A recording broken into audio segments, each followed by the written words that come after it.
Hi అండి. Welcome to my channel. ఈరోజు నేను చేయబోయే రెసిపీ కోడిగుడ్డు టమాటా కర్రీ.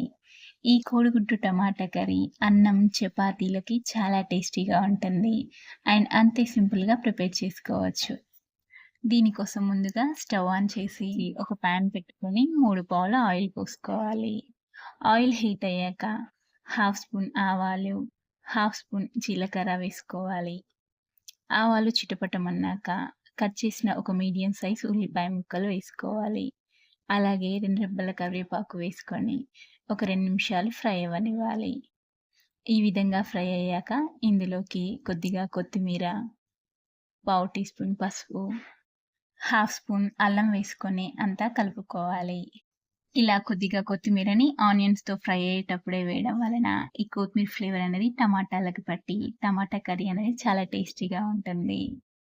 అల్లం పచ్చివాసన పోయాక ఇందులోకి కట్ చేసిన హాఫ్ కేజీ టమాటా ముక్కలు వేసుకోవాలి. అలాగే మీ టేస్ట్‌కి తగినంత సాల్ట్ వేసుకొని అంతా బాగా కలిసేలా కలుపుకోవాలి. ఇప్పుడు మూత పెట్టేసి టమాటాలు సాఫ్ట్‌గా అయ్యే వరకు మధ్య మధ్యలో కలుపుకుంటూ ఉడికించుకోవాలి. చూడండి, టమాటాలు ఈ విధంగా సాఫ్ట్‌గా ఉడికించుకున్నాక ఇందులోకి 2 స్పూన్ల కారం వేసుకోవాలి. ఇప్పుడంతా ఒకసారి కలుపుకొని మూత పెట్టేసుకొని ఒక 2 నిమిషాలు ఫ్రై అవ్వనివ్వాలి. ఈ విధంగా ఆయిల్ అనేది పైకి తేలినాక ఇప్పుడు ఇందులోకి పగలగొట్టిన 4 కోడిగుడ్లను వేసుకోవాలి.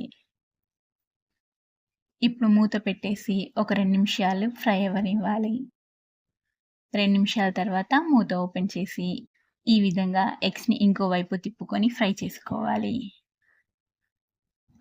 2 నిమిషాలు ఇలా ఫ్రై అయ్యాక ఇందులోకి హాఫ్ స్పూన్ ధనియాల పొడి, హాఫ్ స్పూన్ గరం మసాలా వేసుకొని అంతా బాగా కలిసేలా కలుపుకోవాలి.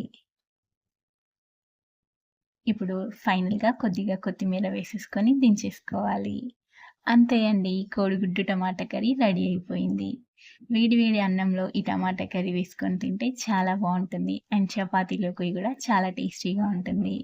ఈ వీడియో గనుక మీకు నచ్చినట్లయితే ఇలాంటి మరెన్నో వీడియోస్ కోసం లైక్ చేసి, సబ్స్క్రైబ్ చేసుకొని మీ ఫ్రెండ్స్ అండ్ రిలేటివ్స్‌తో షేర్ చేయండి.